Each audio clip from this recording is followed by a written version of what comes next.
Hello नमस्कार जय हिंद। आपका स्वागत है क्लियर कॉन्सेप्ट पर। यह वीडियो गवर्नर जनरल एवं वायसराय का चौथा एवं अंतिम भाग है। इस वीडियो में हम देखेंगे लॉर्ड डफरिन के समय कांग्रेस की स्थापना से लेकर लॉर्ड माउंटबेटन के समय भारत के आज़ादी तक। चलिए फिर शुरू करते हैं। लॉर्ड डफरिन लॉर्ड रिपन के बाद भारत के वायसराय बनते हैं। इनका कार्यकाल 1884 ईस्वी से लेकर 1888 ईस्वी तक रहता है। इनके समय की सबसे महत्वपूर्ण घटना है भारतीय राष्ट्रीय कांग्रेस की स्थापना, जो कि 28 दिसंबर 1885 ईस्वी को मुंबई के गोकुलदास तेजपाल संस्कृत विद्यालय में भारतीय राष्ट्रीय कांग्रेस की स्थापना होती है। इसके संस्थापक A.O. ह्यूम थे। इसमें 72 सदस्यों ने भाग लिया था। इसके प्रथम अध्यक्ष W.C. बनर्जी थे। इसी के समय पंजदेह की घटना होती है, जिसमें ब्रिटेन और रूस के बीच युद्ध होने की प्रबल संभावना उत्पन्न हो जाती है। इसी के समय 1885 ईस्वी में आंग्ल वर्मा का तीसरा युद्ध होता है, जिसमें वर्मा के सम्राट थिबाऊ आत्मसमर्पण कर देते हैं एवं वर्मा को पूर्ण रूपेण ब्रिटिश भारत में मिला लिया जाता है। अब देखते हैं लॉर्ड लैंसडाउन के बारे में। इनका कार्यकाल 1888 ईस्वी से 1894 ईस्वी तक रहता है। इसी के समय 1893 ईस्वी में डुरंड आयोग की स्थापना की गई, जिसमें ब्रिटिश भारत और अफगानिस्तान के बीच समझौता हुआ एवं दोनों देशों के बीच सीमा का निर्धारण हुआ, जिसे डुरंड लाइन के नाम से भी जाना जाता है। इसी के समय मणिपुर में हुए विद्रोह को लॉर्ड लैंसडाउन द्वारा दबाया जाता है। लॉर्ड एल्गिन द्वितीय, इसका कार्यकाल 1894 ईस्वी से 1899 ईस्वी तक रहता है। ये अपने शासनकाल के दौरान एक कथन यानी कि स्टेटमेंट देते हैं, जो कि इस प्रकार है: भारत को तलवार के बल पे जीता गया है और तलवार के बल पर ही इसकी रक्षा की जाएगी। इसी के समय 1895 ईस्वी में आंग्ल और रूस के बीच संधि होती है। इसी के समय मध्य प्रदेश, उत्तर प्रदेश, बिहार तथा पंजाब में भीषण अकाल पड़ता है। इसके लिए एक अकाल आयोग लॉयल आयोग की नियुक्ति करता है। बात करें अगर हम लॉर्ड कर्जन की, तो इसका कार्यकाल 1899 ईस्वी से 1905 ईस्वी तक रहता है। इसका कार्यकाल सबसे विवादास्पद माना जाता है। गोपाल कृष्ण गोखले ने लॉर्ड कर्जन की तुलना औरंगजेब से की है। इसी के समय रॉबर्टसन कमीशन रिपोर्ट के आधार पर रेलवे बोर्ड का गठन होता है एवं सबसे ज़्यादा रेल की पटरियां इसी के समय बिछाई जाती है। इसी के समय पूसा अनुसंधान कृषि केंद्र की स्थापना होती है। इसी के समय प्राचीन स्मारक सुरक्षा कानून लाया जाता है। भारतीय पुरातत्व विभाग की स्थापना इसी के समय होती है, जिसके पहले महानिदेशक J.L. मार्शल बनते हैं। इसके शासनकाल की सबसे विवादित घटना थी बंगाल का विभाजन। इसकी घोषणा 20 जुलाई 1905 ईस्वी को होती है, जिसके विरोध में 7 अगस्त 1905 ईस्वी को स्वदेशी आंदोलन प्रारंभ होता है। बंगाल विभाजन 16 अक्टूबर 1905 ईस्वी को लागू होता है। इसी के समय दूसरा दिल्ली दरबार होता है, जिसका आयोजन 1903 ईस्वी में किया गया था। कर्जन के बाद लॉर्ड मिंटो द्वितीय भारत के वायसराय बनते हैं। इसका कार्यकाल 1905 ईस्वी से 1910 ईस्वी तक रहता है। इसी के समय 1906 ईस्वी में मुस्लिम लीग की स्थापना होती है। इसी के शासनकाल में 1907 ईस्वी में कांग्रेस का विभाजन सूरत अधिवेशन के दौरान नरम दल एवं गरम दल में हो जाता है। 1909 ईस्वी में मार्ले मिंटो का सुधार लागू किया जाता है, जिसमें मुस्लिम के लिए पृथक निर्वाचन को लागू किया जाता है।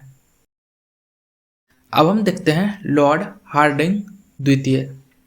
इसका कार्यकाल 1910 ईस्वी से 1916 ईस्वी तक रहता है। इसी के समय में तीसरा दिल्ली दरबार आयोजित होता है, जिसमें बंगाल विभाजन को रद्द किया जाता है।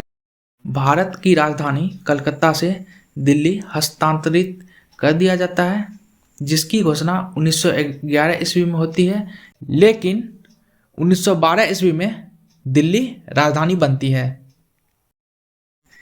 इस दिल्ली दरबार में ब्रिटेन सम्राट जॉर्ज पंचम और महारानी मैरी ने भी भाग लिया था। इसी के समय प्रथम विश्व युद्ध 28 जुलाई 1914 ईस्वी को प्रारंभ होती है। इसी के समय BHU बनारस हिंदू विश्वविद्यालय की स्थापना 1916 ईस्वी में होती है। इसके संस्थापक मदन मोहन मालवीय थे। इसके कुलपति लॉर्ड हार्डिंग बनते हैं। लॉर्ड चेम्सफोर्ड, इसका कार्यकाल 1916 ईस्वी से 1921 ईस्वी तक रहता है। इसी के समय 1919 ईस्वी में रॉलेट एक्ट लागू किया जाता है।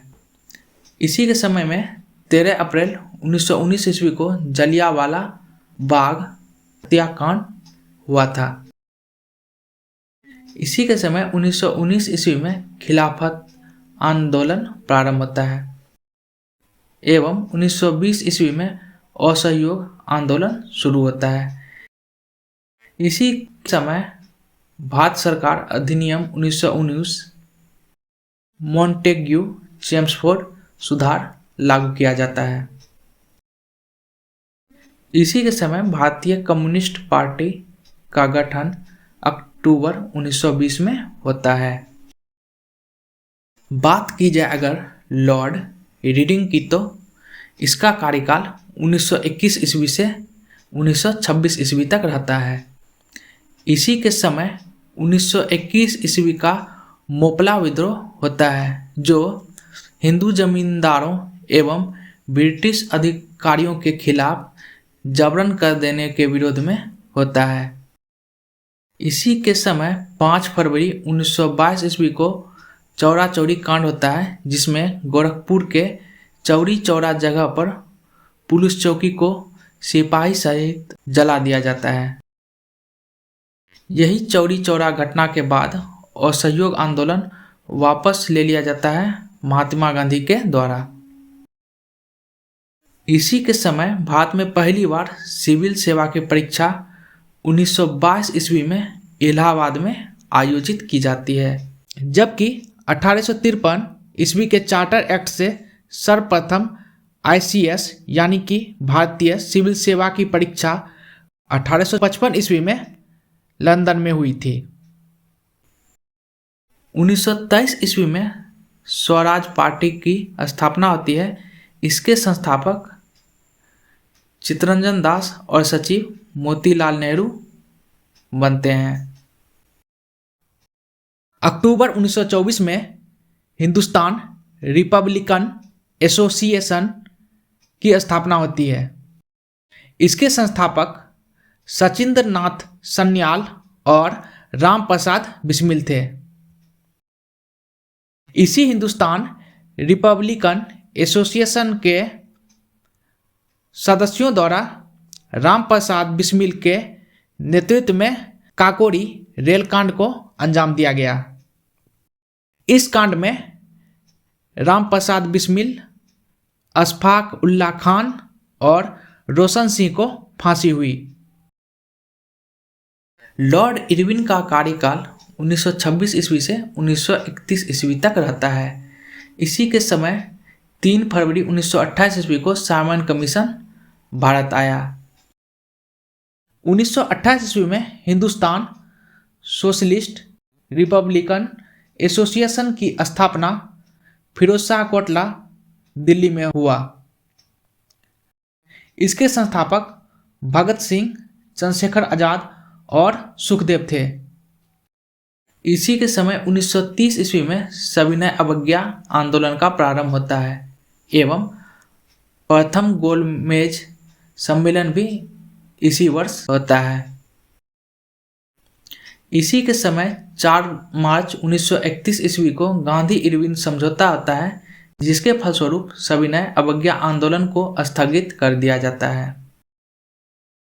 दिल्ली के राष्ट्रपति भवन में रहने वाले पहले वायसराय लॉर्ड इरविन थे एवं राष्ट्रपति भवन के वास्तुकार सर एडविन लुटियंस और हावर्ड ब्रेकर थे।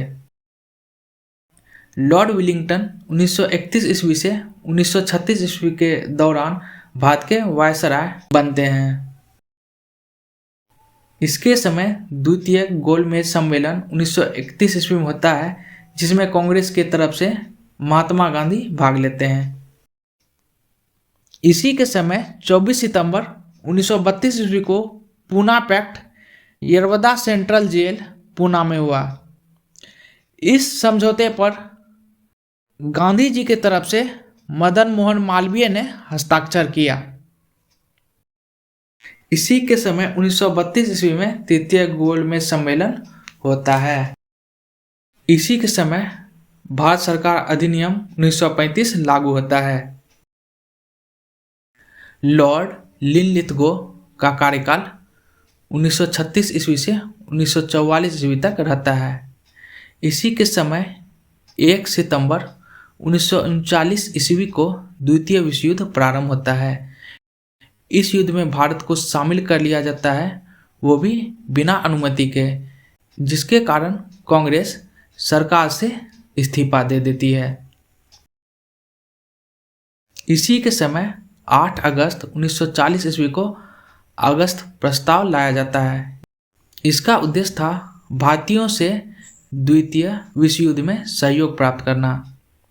यह प्रस्ताव लिनलिथगो द्वारा लाया गया था, जिसमें भारतीय अगर युद्ध में सहयोग करता है तो युद्ध समाप्ति के बाद भारत को डोमिनियन स्टेटस प्रदान करेगा और भारत के लिए भारतीयों द्वारा संविधान का निर्माण किया जाएगा। ये सभी प्रस्ताव लिनलिथगो द्वारा दिया गया था। इसी के समय मार्च 1942 ईस्वी में क्रिप्स मिशन भारत आता है। इसके प्रस्ताव को कांग्रेस एवं मुस्लिम लीग द्वारा अस्वीकार कर दिया जाता है। 8 अगस्त 1942 ईस्वी में भारत छोड़ो आंदोलन प्रारंभ होता है, जिसे अगस्त की क्रांति के नाम से भी जाना जाता है। लॉर्ड वेवल 1944 से 1947 तक भारत के वायसराय रहते हैं।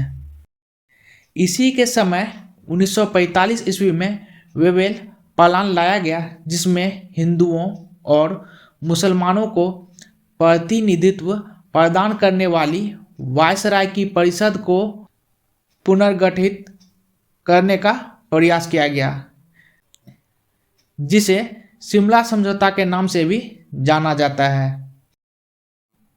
मुस्लिम लीग के अड़ियल रवैये के कारण यह समझौता विफल हो जाता है। इसी के समय 1946 ईस्वी में साइमन कमीशन भारत आता है। इस मिशन के सदस्य थे Stafford Cripps, Pethick Lawrence, A B Alexander. इसी के समय 20 फरवरी 1947 ईस्वी को ब्रिटेन के प्रधानमंत्री क्लीमेंट एटली, जो कि लेबर पार्टी के प्रधानमंत्री थे, हाउस ऑफ कॉमन्स में घोषणा करते हैं कि 1948 तक भारत को स्वतंत्र कर देंगे।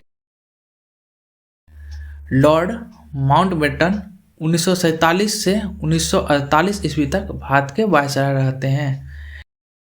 यह ब्रिटिश भारत के अंतिम वायसराय एवं स्वतंत्र भारत के प्रथम वायसराय बनते हैं।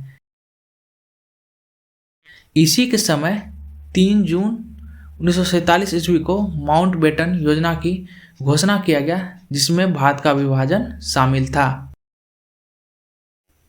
चक्रवर्ती गोपालाचारी 1948 ईस्वी से 1950 ईस्वी तक भारत के गवर्नर जनरल बनाए गए थे। यह स्वतंत्र भारत के प्रथम भारतीय मूल के गवर्नर जनरल थे एवं भारत के अंतिम गवर्नर जनरल थे। भारत में संविधान लागू होने के बाद गवर्नर जनरल का पद समाप्त हो गया तथा इसका जगह राष्ट्रपति का पद ले लिया। दोस्तों, यह वीडियो वायसराय एवं गवर्नर जनरल का अंतिम भाग है। इस वीडियो को देखने के लिए आपका बहुत बहुत धन्यवाद। फिर आपसे मुलाकात होगी अगले वीडियो में। आपका दिन शुभ हो।